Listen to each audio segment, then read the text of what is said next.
abrir nossa Bíblia, livro de Gênesis. Gênesis quer dizer começos. Livro de Gênesis leva esse nome porque é o livro que conta o início do mundo, o início da civilização, o início do homem, o início do pecado, o início também do plano redentor divino, do início da nação de Israel. Então o livro de Gênesis é chamado de Gênesis, que quer dizer princípio, exatamente por esses fatores. Nós vamos ler os versículos 1 até o 21, o texto é um tanto extenso, por isso nós vamos ficar assentados mesmo, porque a reverência está no nosso coração, amém? Quando nós reverenciamos a palavra, nós procuramos então dar toda a atenção a ela, quando ela está sendo lida, amém? Essa é a reverência que nós devemos ter. Se sentados ou em pé, a reverência deve ser essa, com toda a atenção no texto, amém? E o texto que já está projetado aí está, mas a luz está acesa, né? Está meio difícil de ler. Acompanhem aí então, Gênesis 15, 1 em diante, que diz assim: depois dessas coisas, o Senhor falou a Abraão numa visão: não tenha medo, Abraão, eu sou o seu escudo, grande será a sua recompensa. Mas Abraão perguntou: ó soberano Senhor, que me darás se continuo sem filhos, e o herdeiro do que possuo é Eliezer de Damasco? E acrescentou: tu não me deste filho algum, um servo da minha casa será o meu herdeiro. Então o Senhor deu-lhe a seguinte resposta: seu herdeiro não será este, um filho gerado por você mesmo será o seu herdeiro. Levando-o para fora da tenda, disse-lhe: olhe para o céu e conte as estrelas, se é que pode contá-las. E prosseguiu: assim será a sua descendência. Abraão creu no Senhor, e isso lhe foi creditado como justiça. Disse-lhe ainda: eu sou o Senhor, que o tirei de Ur dos caldeus, para dar-lhe esta terra como herança. Perguntou-lhe Abraão: ó soberano Senhor, como posso saber que tomarei posse dela? Respondeu-lhe o Senhor: traga-me uma novilha, uma cabra e um carneiro, todos com 3 anos de vida, e também uma rolinha e um pombinho. Abraão trouxe todos estes animais, cortou-os ao meio e colocou cada metade em frente à outra. As aves, porém, ele não cortou. Nisso, aves de rapina começaram a descer sobre os cadáveres, mas Abraão as enxotava. Ao pôr do sol, Abraão foi tomado de sono profundo, e eis que vieram sobre ele trevas densas e apavorantes. Então o Senhor lhe disse: saiba que os seus descendentes serão estrangeiros, numa terra que não lhes pertencerá, onde também serão escravizados e oprimidos por 400 anos. Mas eu castigarei a nação a quem servirão como escravos, e depois de tudo sairão com muitos bens. Você, porém, irá em paz a seus antepassados e será sepultado em boa velhice. Na 4ª geração, os seus descendentes voltarão para cá, porque a maldade dos amorreus ainda não atingiu a medida completa. Depois que o sol se pôs e veio a escuridão, eis que um fogareiro esfumaçante, com uma tocha acesa, passou por entre os pedaços dos animais. Naquele dia, o Senhor fez a seguinte aliança com Abrão: aos seus descendentes dei essa terra, desde o ribeiro do Egito até o grande rio, o Eufrates, a terra dos queneus, dos quenezeus, dos cadimoneus, dos hititas, dos ferezeus, dos refaíns, dos amorreus, dos cananeus, dos gigazeus e dos jebuseus. Oremos. Senhor, obrigado pela tua palavra que é tão rica, tua palavra que é tão maravilhosa, pela tua palavra que nos conforta, que nos edifica, que nos exorta, pela tua palavra que nos consola. Obrigado, Senhor, porque pela tua palavra nós podemos crescer, nós podemos nos tornar a estatura de varões e varoas perfeitas. Pela tua palavra nós podemos ser fortalecidos, nós podemos enfrentar os problemas que advirão essa semana. Pela tua palavra nós somos muito mais do que vencedores. Pela tua palavra, Pai, nós podemos entender, saber o que está acontecendo no mundo. Pela tua palavra nós podemos também antever o futuro que nos aguarda. Pela tua palavra somos fortalecidos. Obrigado pela tua palavra, em nome de Jesus. Vamos aplaudir a Deus por essa palavra que Ele nos dá nesta noite, amém? E eu tenho certeza, queridos, que a palavra do Senhor cumprirá o propósito, a finalidade para a qual ela foi estabelecida nesta noite, porque a palavra do Senhor diz que assim como a chuva e a neve caem sobre a terra, não retornam para o céu antes de cumprir o seu propósito, ou seja, regar a terra para dar semente ao que semeia, pão ao que come, assim também será a palavra que sair da boca do Senhor, não voltará para ele vazia, assim diz o Senhor.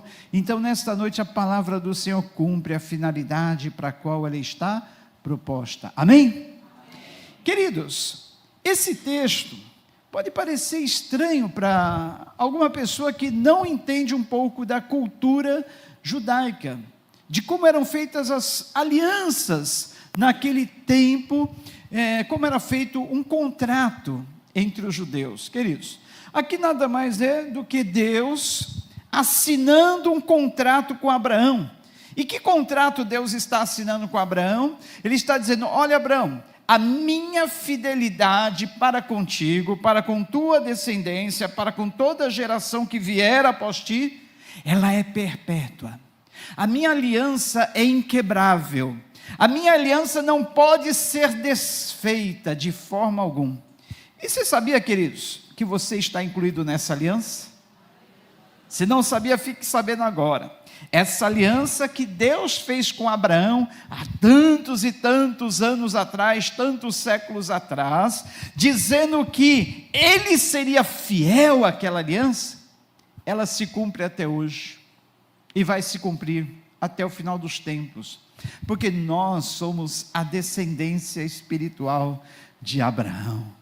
Nós somos o Israel de Deus. Deus escolhe um homem para que através daquele homem ele formasse uma grande nação, e essa nação fosse exemplo para todas as outras nações do mundo, e para que desta nação surgisse o Messias. Em Gênesis, logo no capítulo 2, quando o homem e a mulher cederam à tentação, desobedeceram às ordens de Deus, em Gênesis 3,15, Deus prometeu que levantaria um que esmagaria a cabeça da serpente, seria ferido no calcanhar, mas esmagaria a cabeça da serpente, e traria a redenção, a salvação para a humanidade. Daí então Deus teve que formar uma nação, para que dessa nação surgisse esse Redentor da humanidade, esse Salvador que é Cristo. Então Cristo veio através da nação de Israel, que Deus criou. Ele criou especialmente uma nação, para fazer através dessa nação, nascer o Salvador que é Cristo. Então Deus chama um homem, Abraão, a sua mulher Sarai. Aliás, você sabe o que quer dizer o nome Sarai? Estéril. Abraão também já era da idade de 75 anos, ele estava amortecido na sua carne, ele não podia mais gerar filhos, ele não tinha condições físicas, fisiológicas para gerar um filho. A sua mulher era estéril. Mas sabe que Deus, Ele opera exatamente nas circunstâncias e situações mais difíceis? Se você tem uma circunstância, uma situação difícil na sua vida, saiba que é aí que Deus vai operar e realizar o milagre na sua vida. Amém? Você crê nisso? Então, se você tem uma situação difícil, uma circunstância difícil, erga as mãos para o céu, dê glória a Deus, porque é aí que Deus vai operar o seu milagre. Como Ele operou na vida de Abrão e Sarai.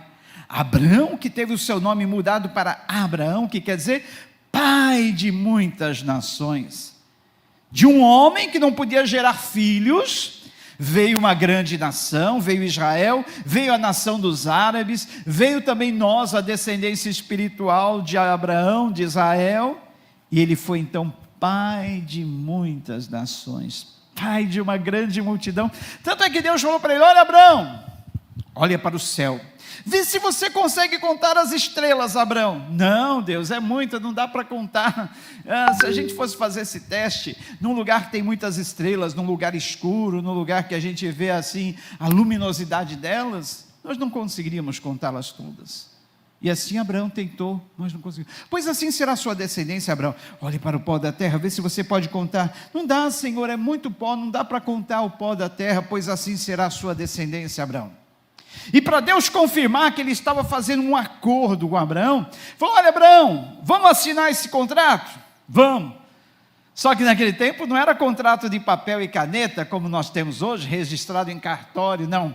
O contrato era o seguinte: traz alguns animais e algumas aves, traz aí um cordeiro, traz aí um carneiro, traz aí uma pomba, traz aí uma rolinha, traz aí uma cabra. Vamos cortar os animais pela metade. Corta-se os animais pela metade, deixa uma parte de um animal para uma banda, outra parte do animal para outra. As aves não corta não, Abraão, corta só os animais.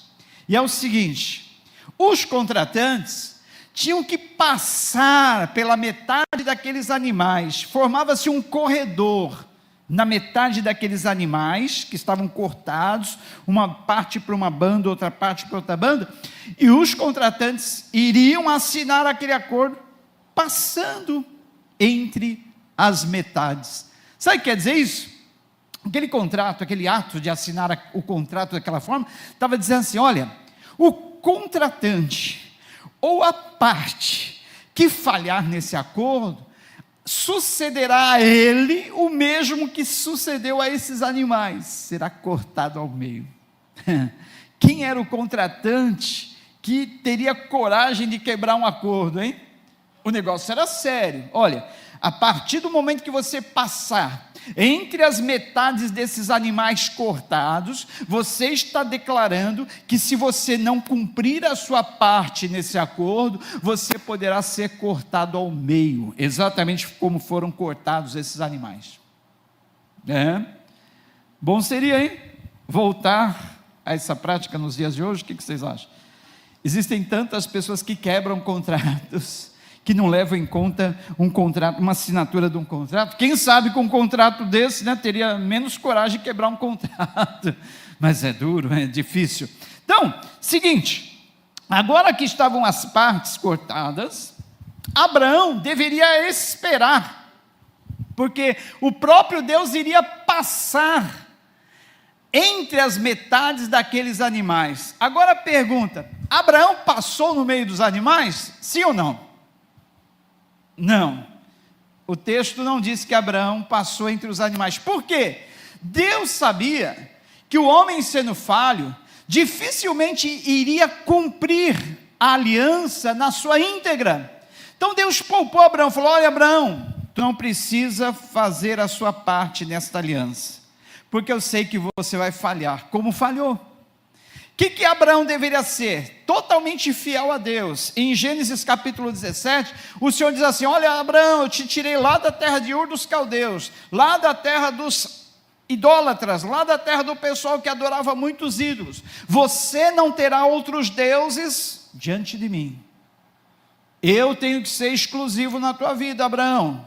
Não haverá outros deuses. Abraão, você tem que ser totalmente fiel a mim. Será que Abraão foi fiel durante todo o tempo? Nenhum homem até hoje conseguiu cumprir cabalmente todas as alianças que Deus exigiu do homem, todos os mandamentos, nenhum homem. Então Deus poupou Abraão dizendo assim: olha, Abraão, não precisa passar entre as metades dos animais, porque eu sei que você não vai cumprir essa aliança, mas para te mostrar que eu sou fiel, e eu vou cumprir essa aliança até o fim, eu passarei entre as metades, Abraão. Só que as coisas são no tempo de Deus. Abraão então preparou ali os animais, cortou eles, deixou eles ali da forma como Deus falou, uma parte para uma banda, outra parte para outra banda, e sentou esperando que Deus passasse no meio deles. Enquanto Abraão estava esperando que Deus viesse e passasse entre aqueles animais, diz que as aves de rapina vinham para comer o sacrifício, que também era um sacrifício, aqueles animais cortados. Olha aí a luta. Então, Abraão tinha que esperar Deus passar entre as metades daqueles animais e ao mesmo tempo ficar enxotando as aves de rapina que vinham para tentar comer aquelas partes de animais. Se as aves de rapina consumissem aqueles animais, não poderia haver então a forma como Deus assinara aquele contrato. E diz que ao final da tarde, um sono profundo caiu sobre Abraão, e densas trevas também. Olha só, não é assim quando nós estamos esperando algo de Deus? Quando nós estamos esperando que Deus venha sobre a nossa vida, que Deus confirme algo, que Deus traga aquela bênção, não vem as aves de rapina, simbolizando Satanás, seus demônios querendo roubar a nossa bênção, não caem sobre a nossa vida trevas densas, não é verdade? Não vem um sono, uma letargia espiritual, querendo fazer você querendo roubar a sua bênção, porque se Abraão dormisse, e não visse aquele momento, em que Deus passaria pela metade dos animais, ele não seria testemunha daquele ato, ele não veria, ele não poderia confirmar, que Deus realmente passou por ali. E olha a luta de Abraão, que é a nossa luta também, quando nós estamos esperando algo de Deus, vem o sono espiritual, a letargia, vem as aves de rapina, vem as densas trevas sobre a nossa vida. Se você está passando por um momento de densas trevas na sua vida,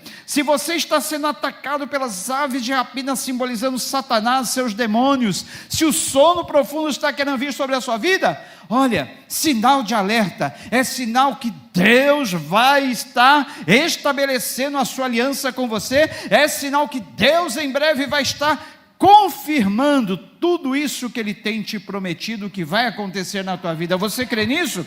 Então aguenta firme aí, repreende esse sono espiritual, repreende essa letargia espiritual, repreende as aves de rapina e vença essas trevas que vêm sobre a tua vida, para você sair ileso e vencedor sobre tudo isso. Amém? Amém.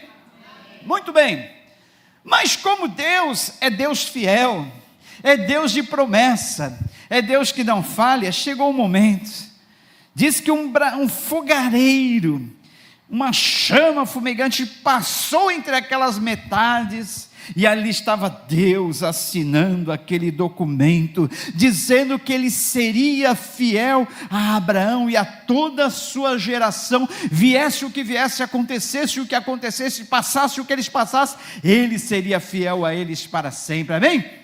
E a prova disso é que 430 anos depois, quando aquela descendência de Abraão estava escrava lá no Egito, Deus ouviu o clamor daquele povo, daqueles quase 2 milhões de escravos, escravizados durante 430 anos, o clamor deles subiu até Deus, e Deus se lembrou da promessa que fez a Abraão, dizendo que seria fiel a ele, e a toda a sua descendência, a toda a sua geração, e livrou-os daquela escravidão no Egito, e conduziu-os pelo deserto, sendo fiel a eles. Não faltou a comida, não faltou o maná dos céus, não faltou a água da rocha, não faltou a vestimenta, nada faltou a eles, e Deus os introduziu na terra que havia lhes prometido.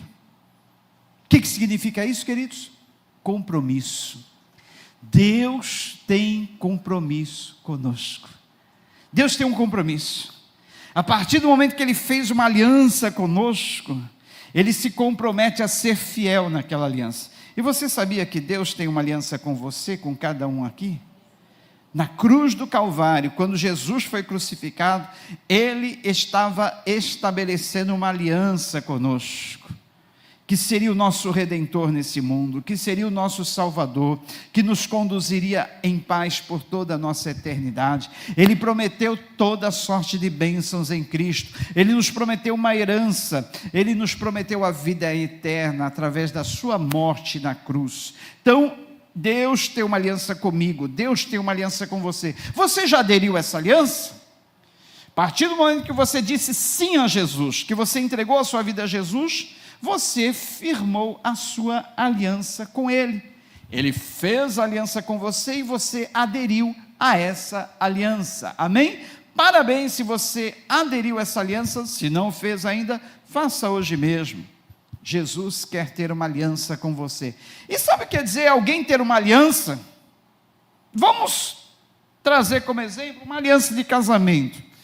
Aqui eu tenho uma aliança de casamento, por sinal há 33 anos. Está difícil sair do dedo aqui, sinal que eu adquiri alguns quilos. Bom, uma aliança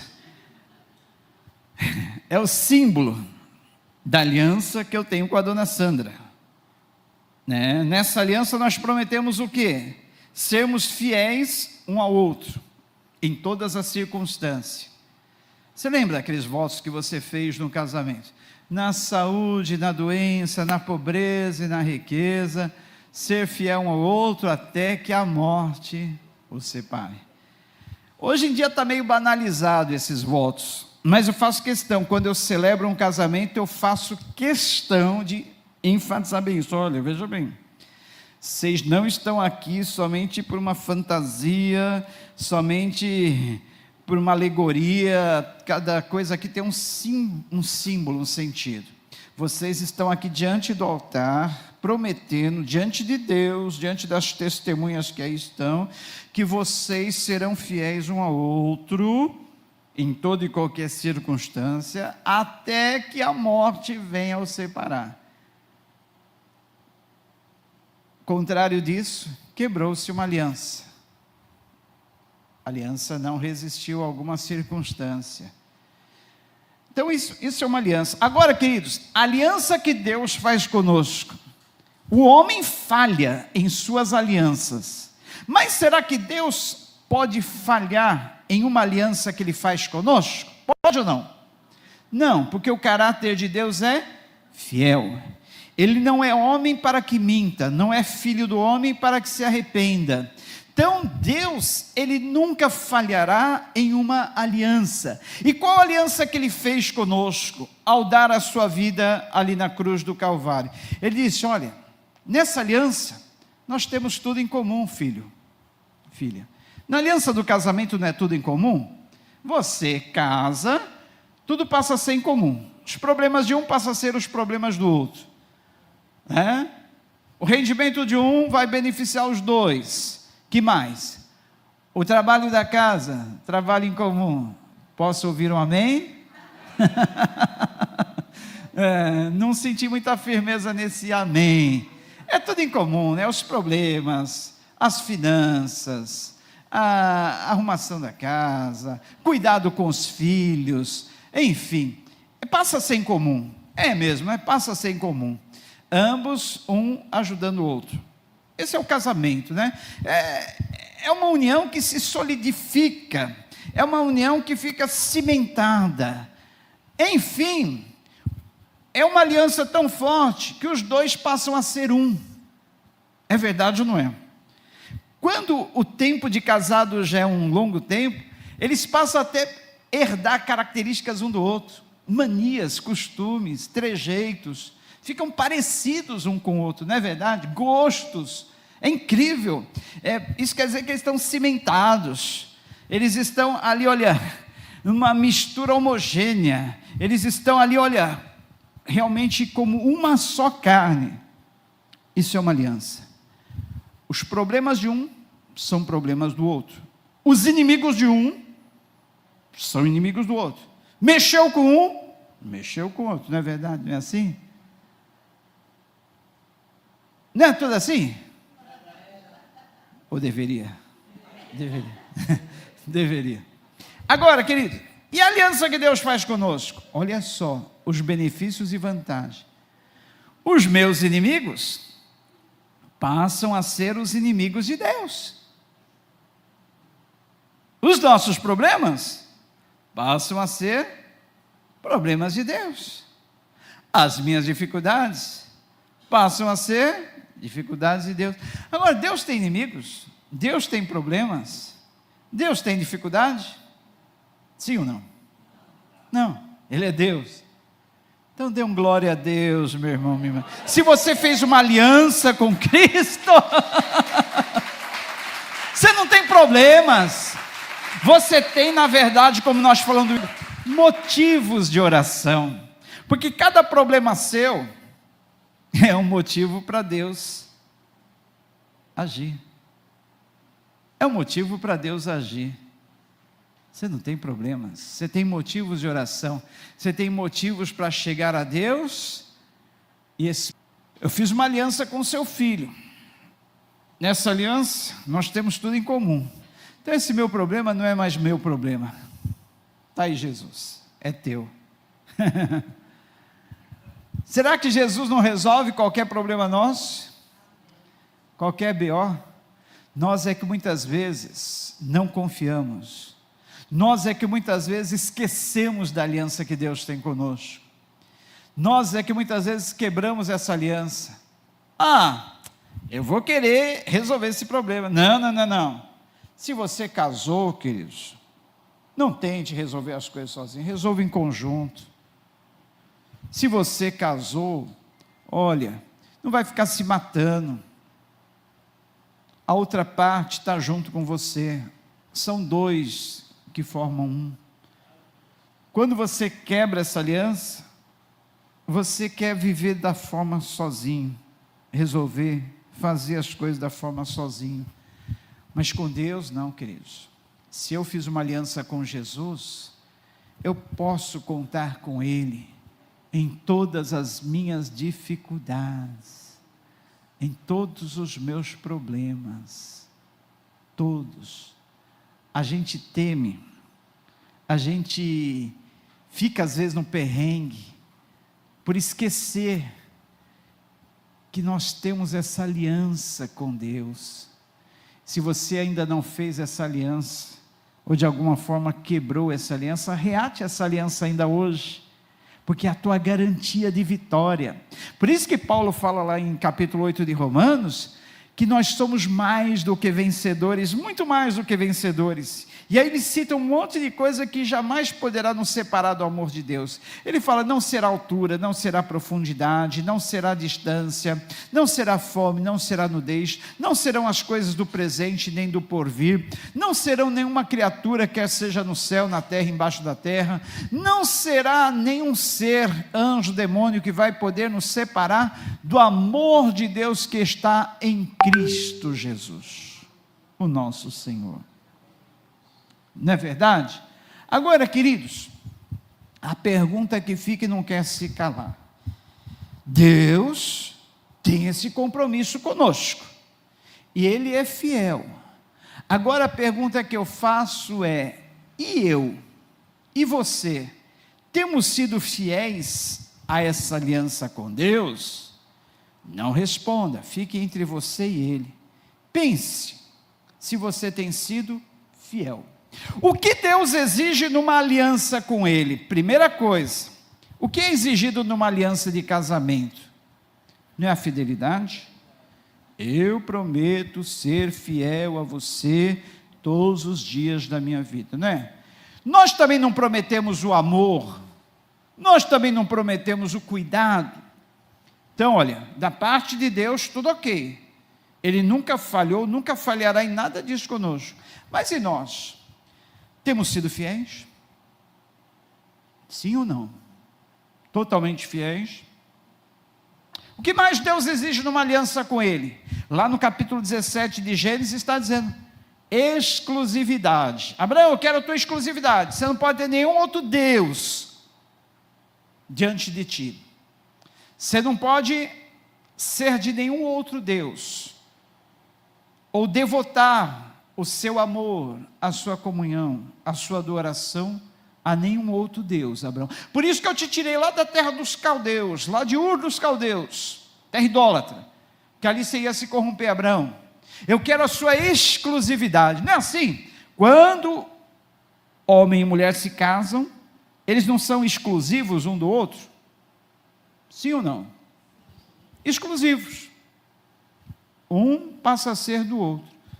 Na nossa aliança com Deus, Deus requer de nós exclusividade, adoração a Ele.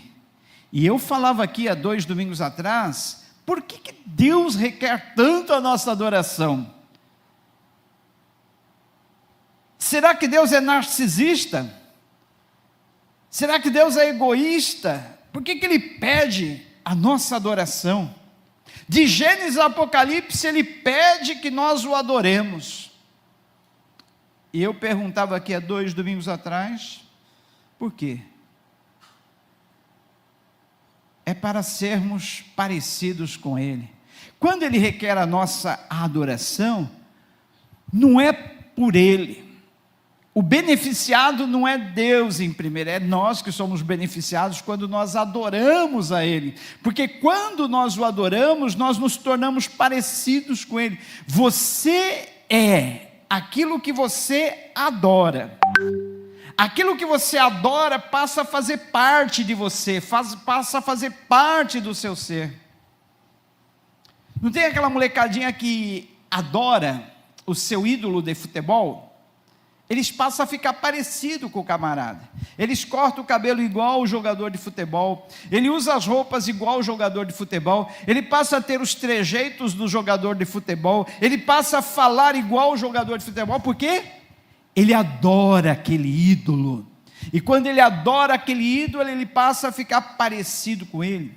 Alguns adoram o cantor, o ator, e acabam pegando algumas características daquele cantor ou daquele ator, porque ele adora aquele cantor, aquele ator. Então, quando Deus nos pede adoração, é para que nós nos tornemos parecidos com Ele, porque quando nós adoramos a Deus, nós acabamos adquirindo características desse Deus. Nós adoramos porque Ele é bondoso, nós o adoramos porque Ele é amoroso, nós o adoramos porque Ele é fiel.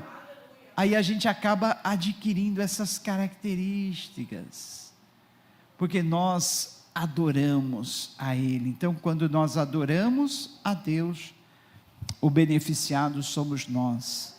Por isso que Deus requer, exige a nossa adoração, não por um gosto seu, mas para o nosso benefício.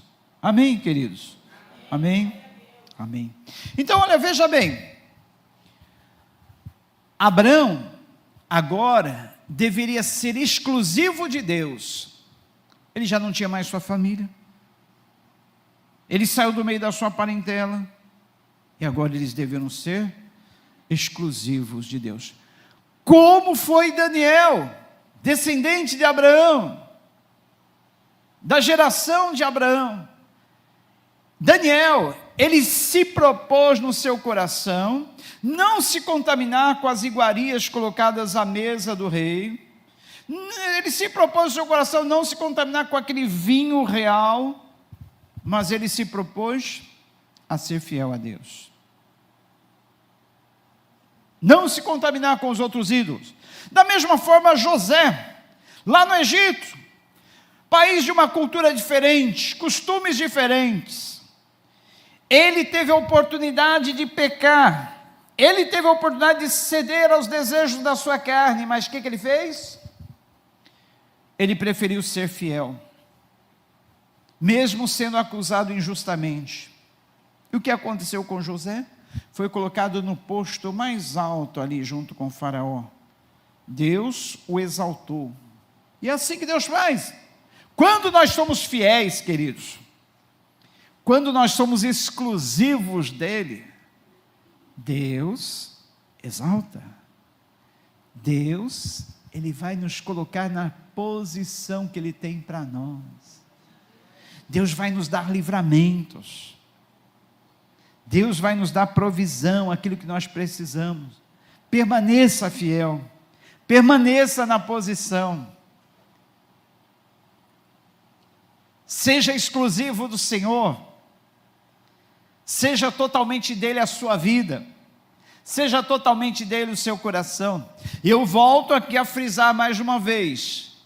Cuidado com esses meses de festa.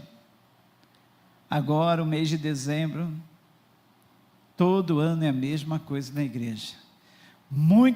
Eu sinto falta de muitos irmãos. Eu sei que muitos estão viajando, outros estão nas suas comemorações em família, comemorações na empresa, comemorações a nível acadêmico, mas cuidado, é exatamente nestas datas, nessas épocas que nós temos o maior número de baixas. Até o carnaval, pasmem, acontecem baixas no rol de membros da igreja, porque pessoas cedem. Está todo mundo bebendo aqui, não tem ninguém olhando mesmo, vou tomar um pouquinho.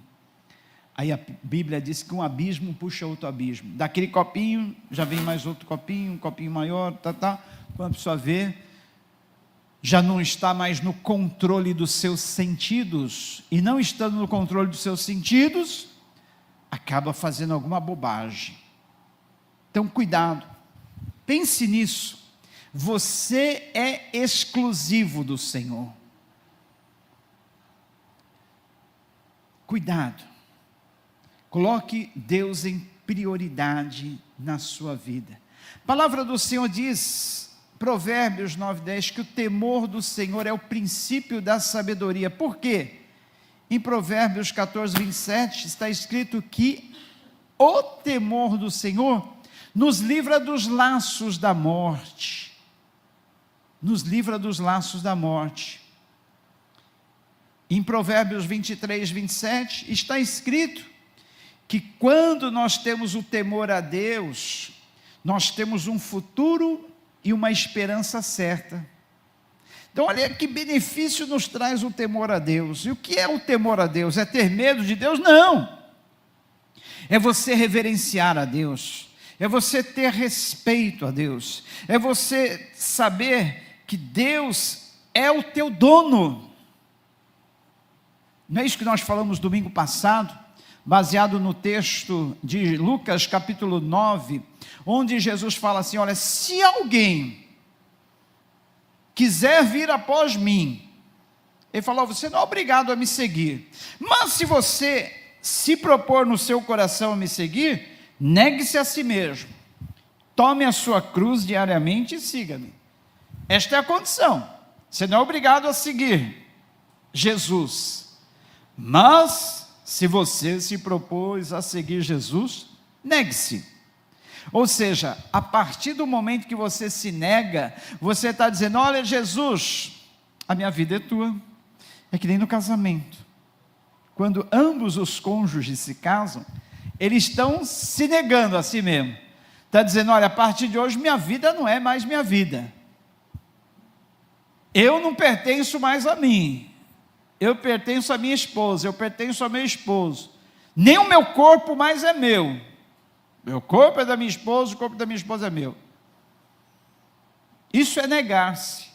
Aí quando você se entrega a Jesus, você está dizendo que a partir daquele momento, a tua vida não é mais tua vida. A tua vida é de Jesus. Jesus é o teu Senhor. Jesus é o teu dono. Jesus é a tua prioridade. Aí quando vem a oportunidade, na primeira oportunidade, você tem que reafirmar isso. Eu sou exclusivo do Senhor. Queridos, se não há nada que te impede de estar aqui, adorando a Deus, dando do seu tempo, se deslocando de onde você mora, de onde você reside, e vindo, venha. Você não sabe o peso, o valor que tem isso diante de Deus. Você não sabe como Deus fica feliz. Você não sabe. Porque isso que você está fazendo aqui, vindo aqui, adorando ao Senhor, agradecendo Ele, é gratidão. Você está dizendo que você é grato a Deus, que você não pertence a você, você não é dono de você. Você está dando esse tempo, essa disposição, fazendo esse esforço para adorar aquele que deu a vida por você. E pode ter certeza, suas bênçãos serão grandes durante o decorrer da semana. Pode ter certeza, porque você se propôs a isso. Já estamos caminhando para o final, queridos. Eu vou encerrar. Mas antes de encerrar, eu quero só reafirmar que numa aliança existe a renúncia. Eu renuncio a minha própria vida. Não é isso que é tomar a cruz? É renunciar à vida, entregar a vida. Eu assumo o meu compromisso e eu declaro que Jesus é exclusivo na minha vida. Isso é aliança. Isso é o acordo. Aí, Deus fala da minha parte, querido, pode ter certeza, que eu sou fiel. Assim como Deus passou entre aquelas metades de animais, assinou aquele contrato com letras de fogo. Deus passou na forma de um fogareiro, uma chama assim, flamejante. Da mesma forma, queridos, Ele assina o contrato da nossa vida, dizendo, pode ter certeza, que da minha parte, eu sou fiel. Agora, da sua parte, a palavra do Senhor diz, o apóstolo Paulo, que ainda que sejamos infiéis, Ele permanece fiel, porque Ele não pode negar-se a si mesmo. Olha que segurança. Você fala, olha, eu faço uma aliança com você, mas ainda que você seja infiel nessa aliança, eu não serei infiel, eu permaneço fiel, porque está no caráter de Deus, ser fiel. Olha que segurança. O que nós mais podemos querer de um Deus desse, que é fiel a nós, mesmo a gente sendo infiel? Como esse Deus merece o nosso amor, né? Como esse Deus merece a nossa renúncia. Como esse Deus merece a nossa entrega. Como Ele merece a nossa exclusividade. Ele nos dá tudo. Ele permanece fiel. Ele nunca falha. Calabaixa. Oh, glórias sejam dadas ao Cordeiro.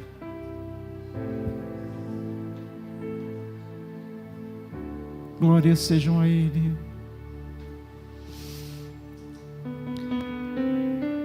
Ao que está sentado no trono e ao Cordeiro. Glórias a Ele, por toda a sua fidelidade, por todo o seu amor a nós, por Ele não ter se negado a morrer por nós naquela cruz, por Ele perdoar todos os nossos pecados, por Ele não levar em conta a nossa maldade, por Ele ser fiel. Adore a Ele, adore a Ele, adore a Ele. A Ele seja o louvor.